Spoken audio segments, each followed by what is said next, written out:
What's happening?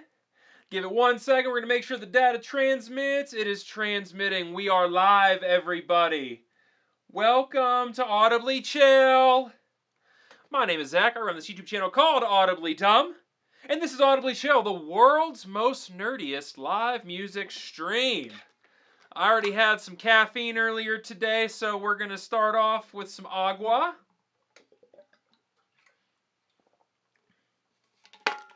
What's good, everyone? All right. So I am going to pin this to the top here. Thank you for 1 year of AudiblyDumb. And then we're just going to pin that to the top. So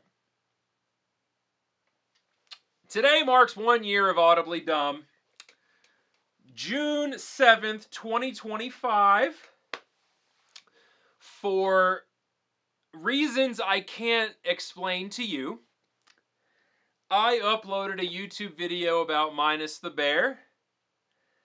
And in the last 365 days, AudiblyDumb has amassed 2.46 million views, 241 uploads, 7,265 of you wonderful nerds. And to that, I just want to say thank you. It is not a big channel. It makes me no money. It was an ungodly amount of work. I wouldn't change it for anything. You guys have been truly awesome. Thank you so very much.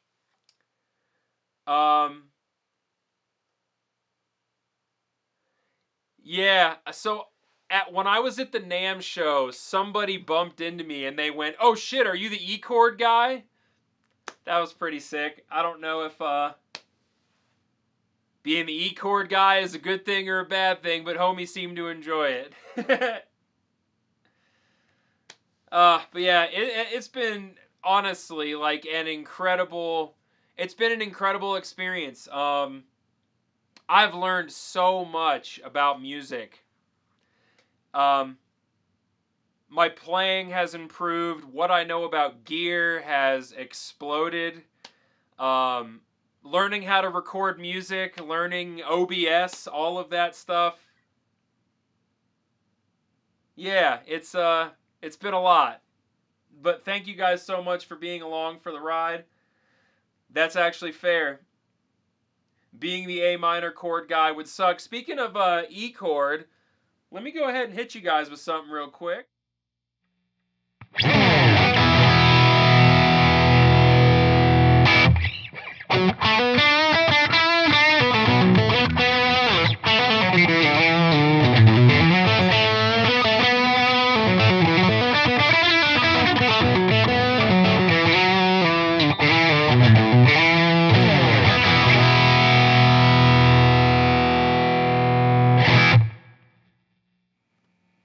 Yeah. I didn't have a lot of time to troubleshoot before I started going live. Did that sound okay? That's about as dirty as we're going to get here today. Any clipping, anything like that? There shouldn't be.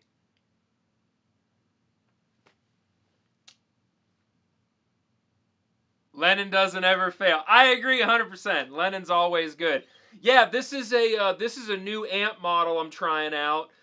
This is the Placator Dirty. It's based off of the Friedman BE100, I think. Higher gain amp. That's my high gain setting on this current patch. I think it sounds really good.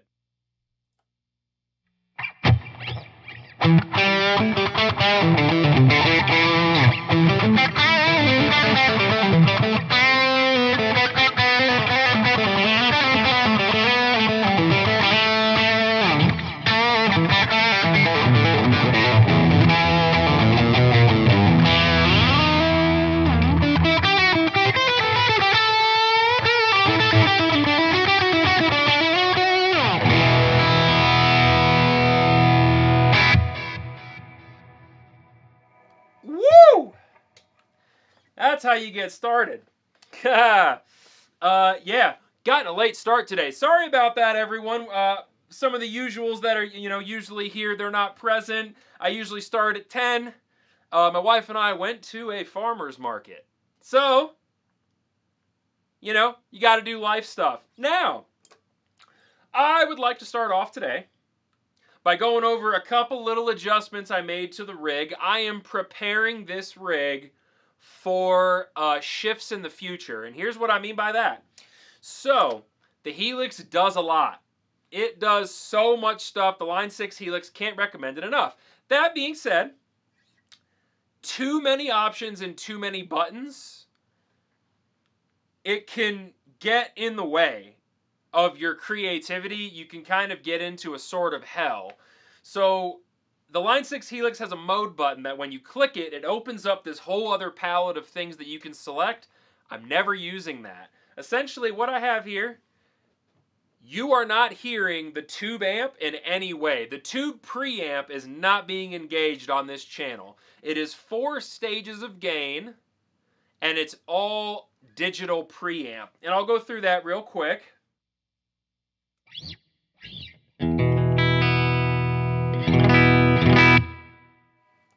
That's the clean setting.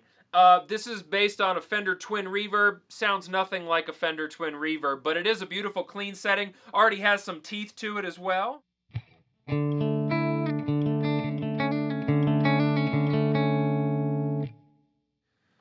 And I have found that with a really thick ambient reverb, that clean setting is just divine.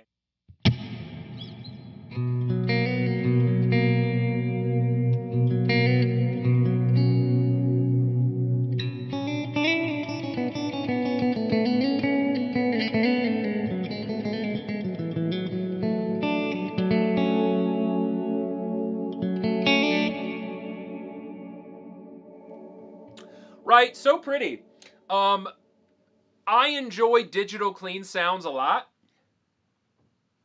There's something, so here's the deal.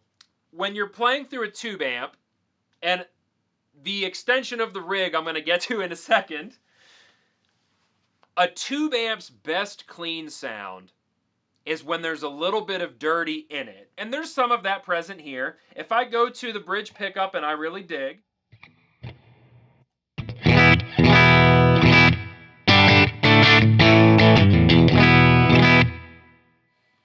it's got a little bit of grit to it, and then I've got a button that I can hit that's a slight boost and adds a little bit more hair.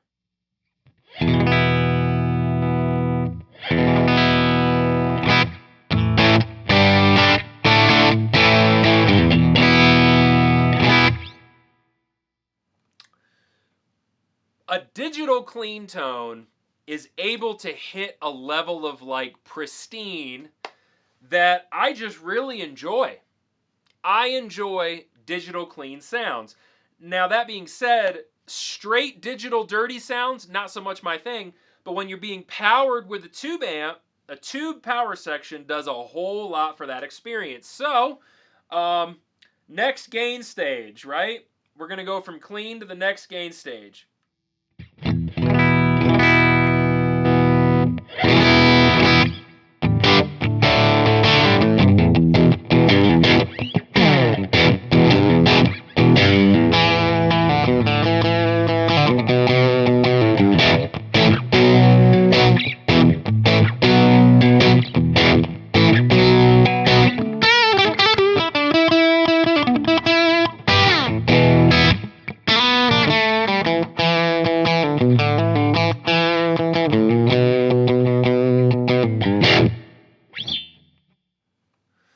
So that kind of aiming for a dirty rhythm, I guess you could call it. Not really sure. And what that is the deluxe, or that is the Twin Reverb preamp with essentially a version of the King of Tone overdrive at the same time. And I can boost that and add a little bit of drive to that sound too. And that sounds like this.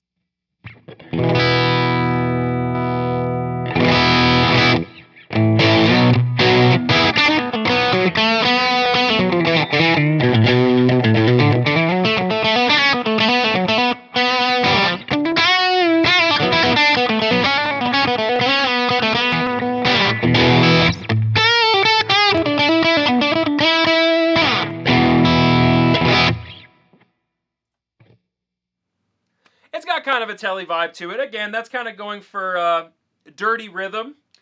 The next stage is meant to be used with some delay and reverb, and it's trying to go for that slightly more modern fusion lead tone, I guess you could say.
Woo!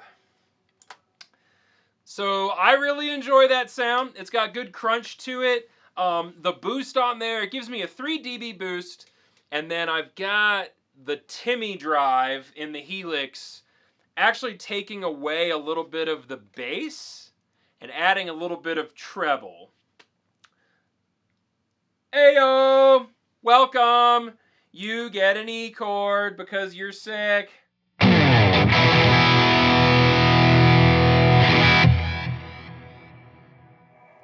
Hell yeah.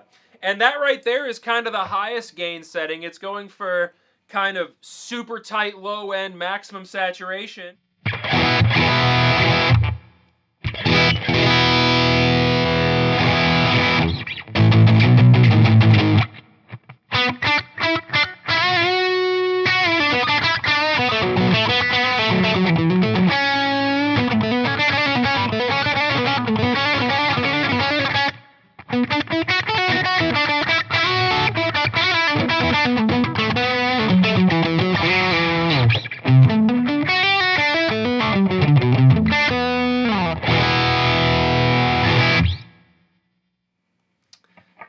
I just played a little bit of a Chon riff right there, if anybody here is a Chon fan. So, all those sounds, right? If we start off clean,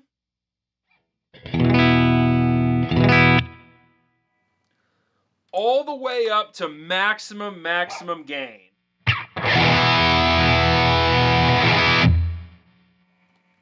And everything in between.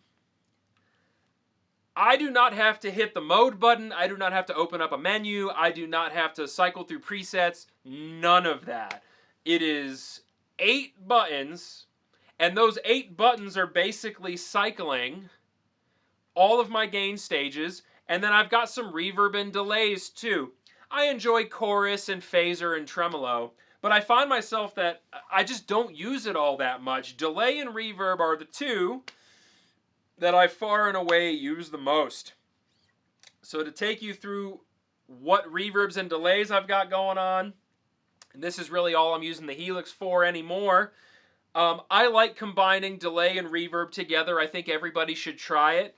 By themselves, they're great, but when you stack them together in the right way, I think you get some pretty cool results. So this is a vintage tape style echo with a spring reverb, right? So I have a spring reverb kind of always on, but watch what happens when I click the button.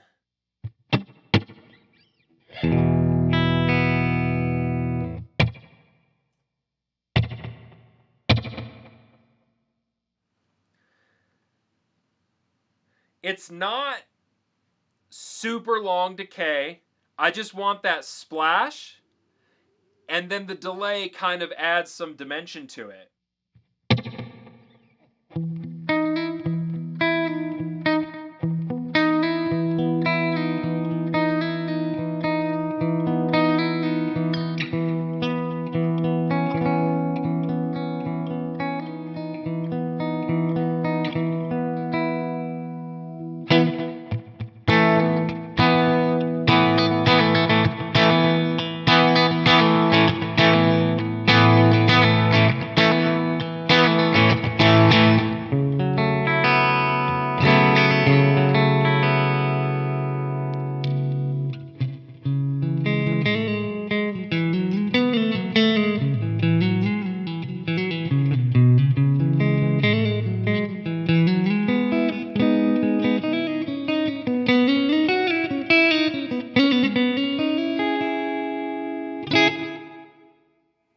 Oh, man.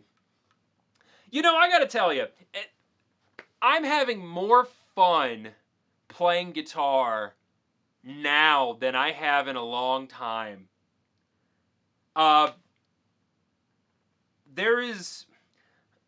I'm not a great guitar player. I'm barely a decent guitar player. I don't even know.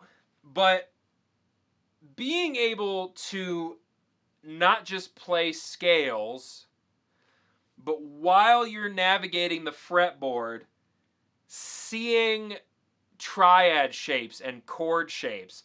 I'll actually touch on that real quick using this tone, right? Also, by the way, that tone you were just hearing, that was on the Charlie Christian neck pickup. How fucking sick is that, dude? It's so sick. Um, when playing, so like let's say I'm going through this scale, right?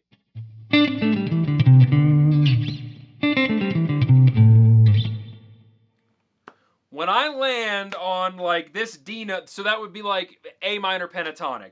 When I land on that D note right there, being able to see more than just the power chord, right?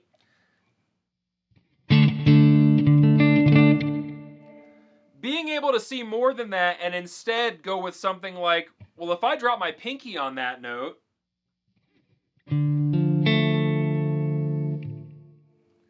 D minor triad, and that opens you up to the next position of the scale.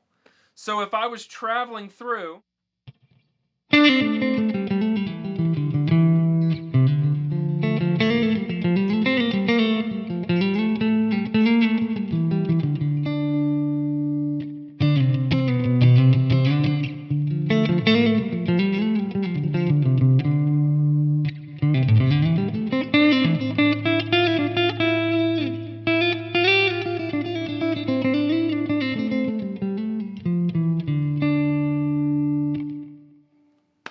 I'm just kind of bullshitting there, but like seeing chord shapes as you go through, it makes it a lot more fun to play.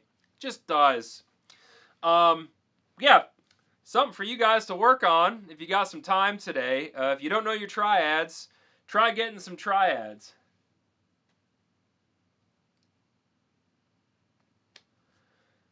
Um, I recognize that username. Did you message me on Instagram? Am I nailing that right? I think you asked about the. Did you ask about the Denver guitar thing? Thought so. Look forward to meeting you. I will be wearing this shirt and a very bright colored pair of shoes. So I hope we get to meet up for sure. I'm excited for that event. So, but yeah, definitely look forward to meeting you. It's gonna be fun. My buddy Ike's putting on the show, Flipside Music. It's gonna be sick. What opened up the fretboard? I guess to say that I'm still very much learning the fretboard. Um, one of the big things was learning all 5 position scale shapes. So literally, I would just sit there on my couch, and if we're in the key of, I don't know, if you're in the key of A, right? We'll go like A minor.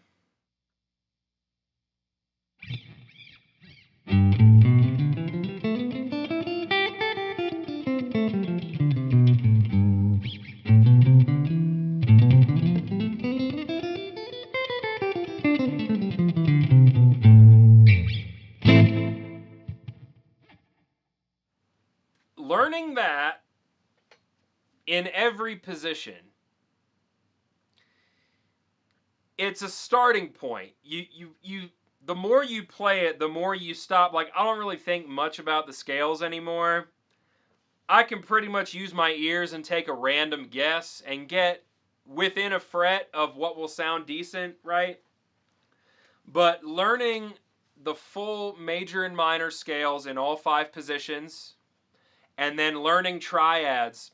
Right now I'm working on interval training and arpeggios, right? But take the time to get the scales under your fingers. All of them. And then pay attention to where the notes are. That's another thing. Because one thing triads do, the triad chord shape allows you to look at the neck, and when you look at a note, you're like, oh, okay, cool, so that's an A. Well, you're not only seeing the A, you're seeing the third and the fifth as well. So those two things really opened up the fretboard for me. That's the best piece of advice I can give anybody, mainly because that's about as far as I've gotten. Like, just learn songs, learn the scales. If you learn the scales, you learn all the modes too, by the way. Not a lot of people know that. The modes of, like, if you've ever heard that term modes, it's the same exact shapes. The only thing that's changing is where you're playing them. So, if you learn the 5 major and minor scale shapes and their pentatonic counterparts, you are by default learning all the modes as well. So, cheat code for you there. I was kind of talking about this delay and reverb setup I have here. The spring and the tape delay. Super short. If I click the other button, it's a longer hall delay with a longer, or it's a longer hall reverb with a longer delay as well.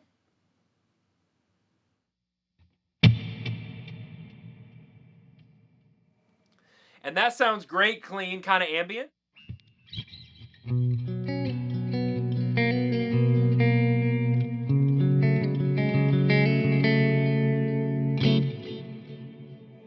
Like, that sounds super cool, but if you put that behind like a lead tone, it adds a lot of space and depth.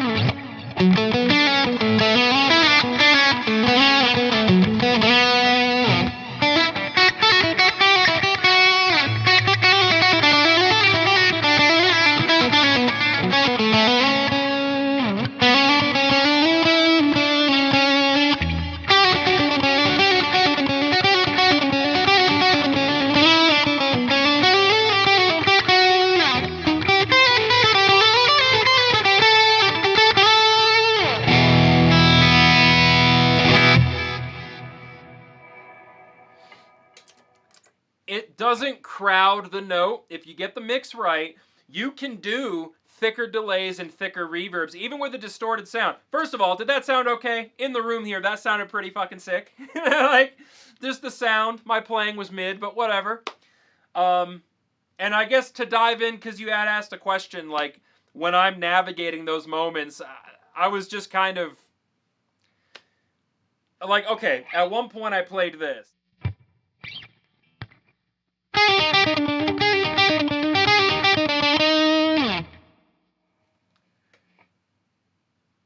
Whoop, you gotta head out. Thank you so much for coming by. I appreciate it. And once again, thank you so much for supporting AudiblyDumb. I appreciate you so much. Please do me a favor. Have a great Sunday, or I will get pissed.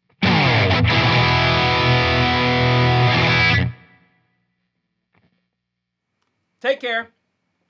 But that little section there where I was just playing that little thing, in my head, when I hit that spot for the key I was in my brain I was like, so this would be the third scale position, or in minor it would be the second scale position, which would be Dorian. And I know that those two notes are in that scale. What would happen if I hit it like that? And that's what came out. So it's honestly a lot of like mimicry. I'm not like in the moment inspirationally. You know what I mean? It's kind of hard to describe. But that's how I navigate the fretboard currently. That will change as time goes on, but I lightly think about scale shapes, and I think about all the notes that are in those scale shapes, and then as I'm flowing on through, I'm able to keep playing while kind of mapping out, okay, if I were to land on this note right here, I've got this triad available, I've got that triad available, I can play that triad, or I can arpeggiate it. And when you arpeggiate a triad, that can launch you into a totally different section of the scale, and yeah, you know, just that's about it. So yeah, try playing around with reverbs and delays in that way. Combine them together. And then the last thing on here currently is just a really, really thick hall reverb by itself.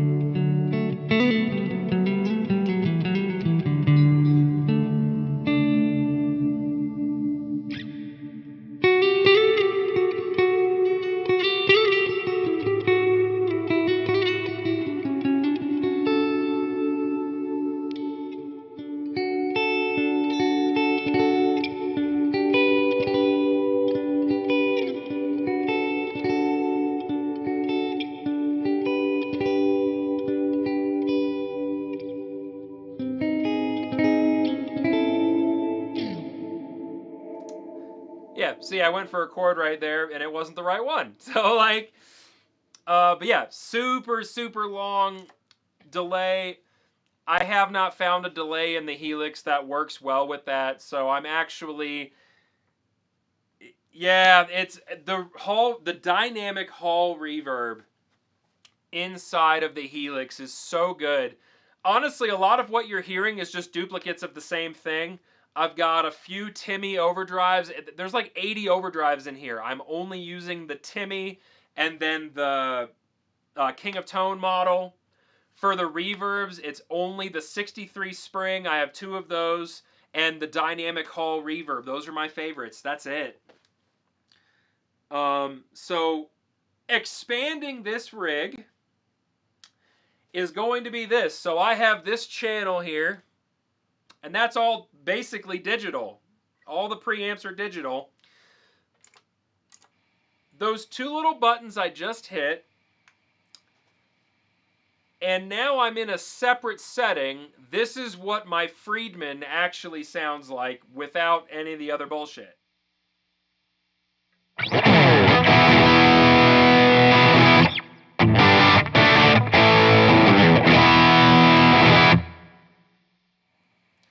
And actually, that's not even true because the reverb you're hearing, this amp doesn't have reverb. That is a 63 spring reverb that I have on all the time. Sounds nice, really subtle, adds just a tiny bit of space, and you don't really hear it until I stop.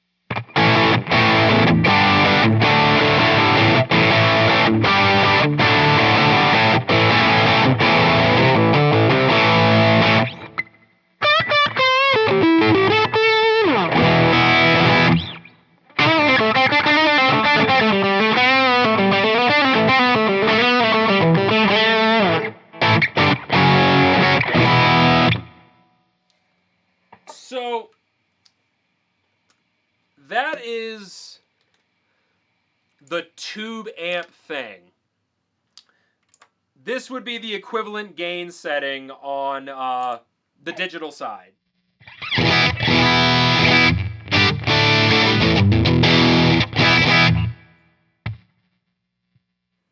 Actually, maybe even slightly higher gain.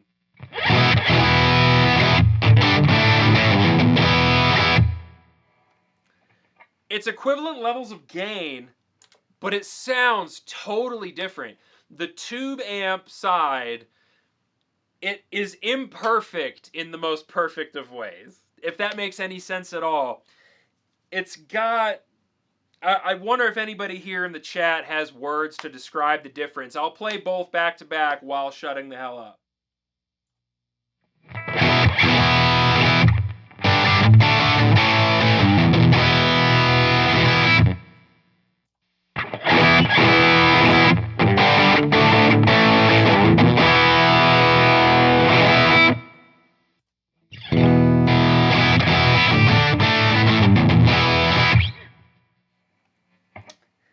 Similar gain structure, but the digital side has that more modern, pristine sheen, and the tube side sounds a lot like AC/DC, you know? But end goal for this rig involves a second tube amp. I think I have narrowed it down to the Mesa Boogie California Tweed.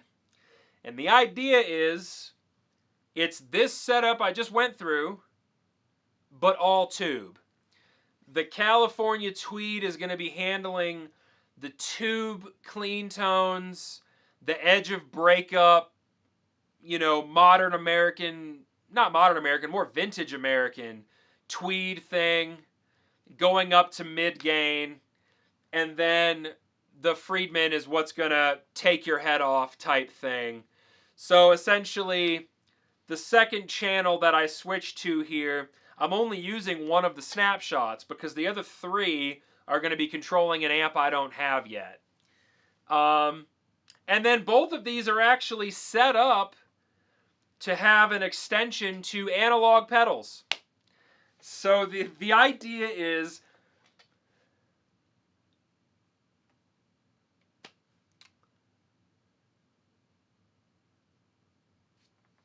all right, so I tell you what, I'm going to play both high gain Friedman and high gain digital.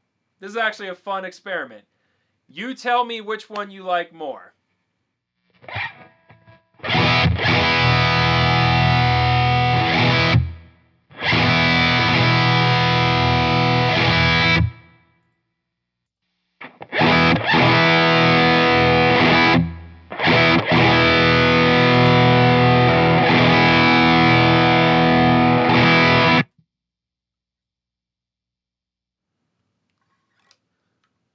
Which one to you sounded better, the first one or the second one?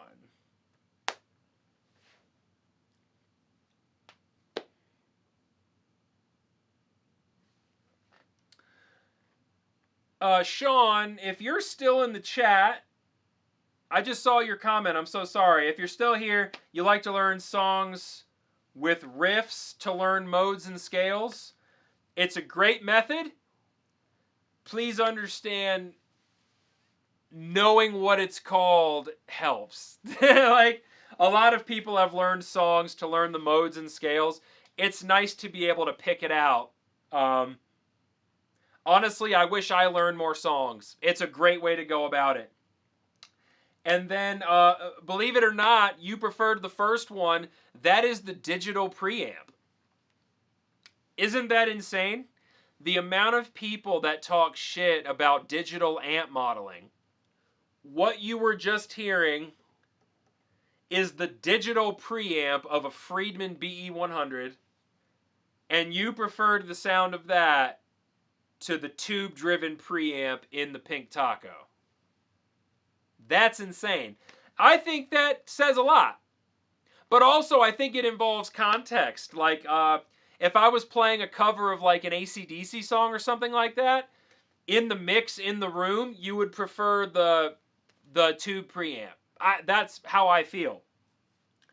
But yeah, over the course of the next year, my big goal for AudiblyDumb is A, just have fun, but B, I want to show people. Rabia Masad currently does it best. I want to show people that tube, digital, plugins, analog, solid state, you can play it all and get just unbelievable tones. Like, what a time to be alive, homie. Right?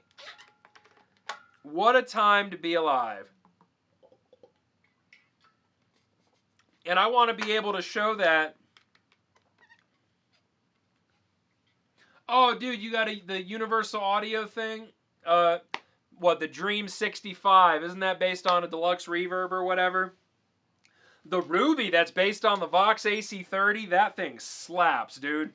Straight up. Rev is a fantastic amp, too. Rev is such a good amplifier company. So sick. I got to revisit their amps. I did a video on one of their amps probably 6 or 7 months ago, and the audio quality is just horrible. Learning how to record has been a big thing for me. So I got to revisit some of those products. Oh, yeah. Also, on that note, I've ditched basically all my other channels just to focus on AudiblyDumb. And what that means is I am going to be working with Flipside Music. I have an idea that I want to try. Every, call it Wednesday, in the evening, I'm going to be doing another live stream as well as Sunday. And I'm literally just going to be showing off dope gear. Live in the moment. I can change settings if you want. I think the sound quality is decent enough to like transparently show off gear.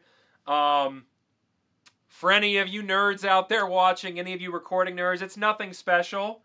What you are hearing is a Sennheiser E609 and a Shure SM57 miking the same speaker. They're both right next to each other. Currently, that is going into OBS. I've got a little bit of EQ. I've got a slight limiter on it as well. No compression, believe it or not. Nothing's compressing this sound. Whether or not that's a good thing, I don't know. But I think it sounds okay.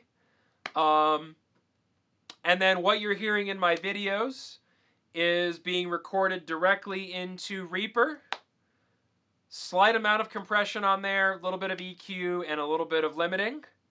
And then that's getting exported and put into DaVinci Resolve to line up with the video.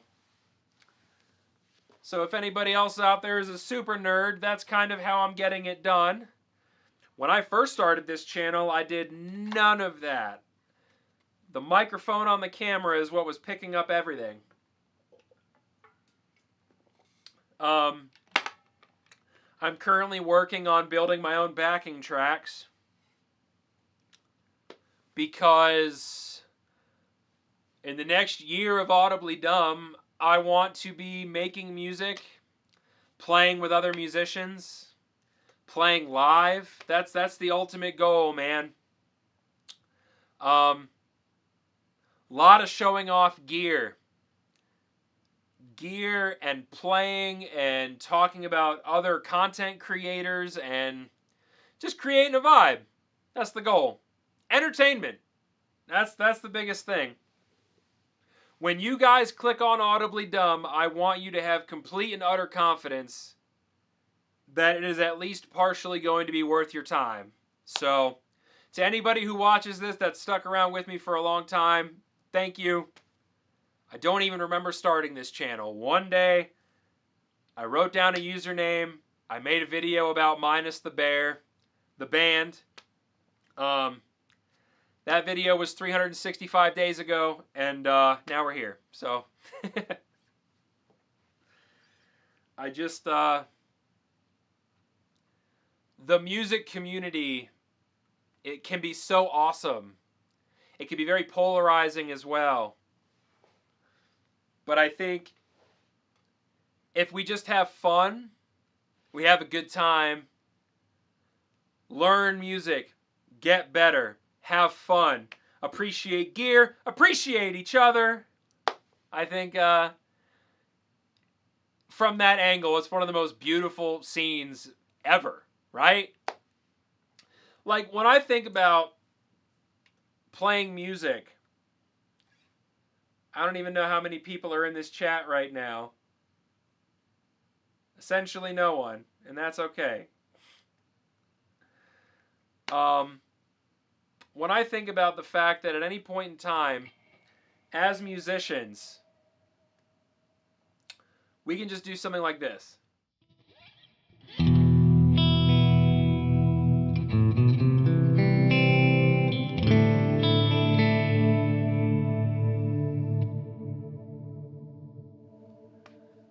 The fact that you can just make a beautiful sound whenever you want, that's dope. It's the best part of music.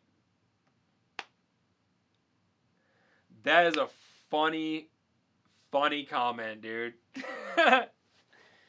Yeah, I did the obligatory video about Fender. My stance was, I feel like it was pretty reasonable.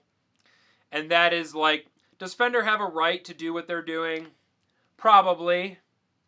Aren't all these other companies just copying what Fender does? Yeah, pretty blatantly. It was the waiting 70 years to do it. That's what freaked me out. That's really it. You got these local luthiers. You got these, I want to say smaller builders. We're going to throw PRS in there. We've got these other companies that are making that style of instrument and doing it really well. They kind of kick Fender's ass in a lot of ways.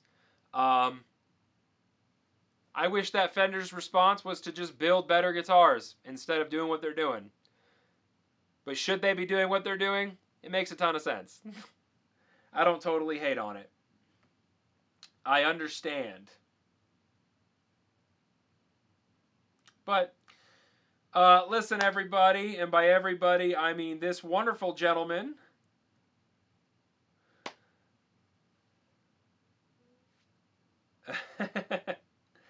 Yeah, sure.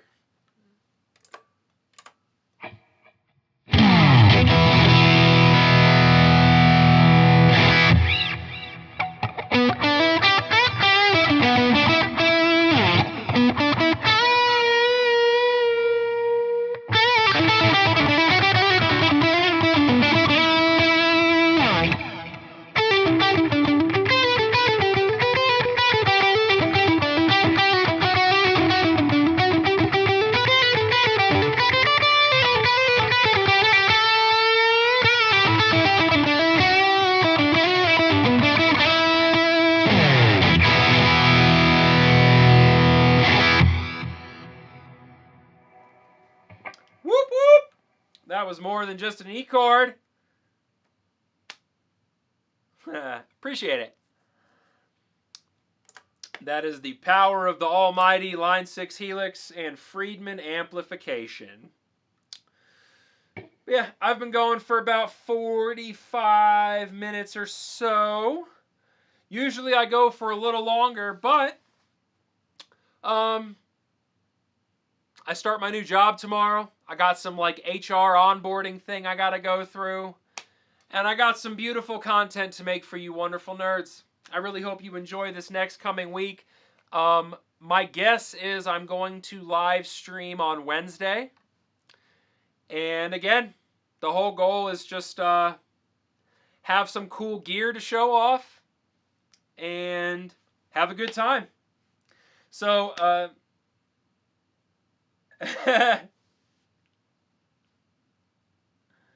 hey, I appreciate it. Thank you so much. I really appreciate you watching.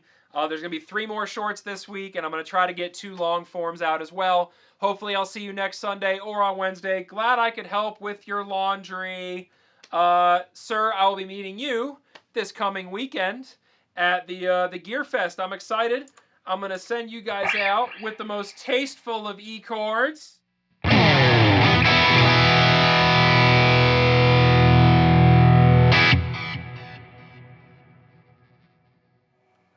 All right, appreciate you guys for watching. Thank you so much for the last year of AudiblyDumb. I'm really looking forward to experiencing the next one with you.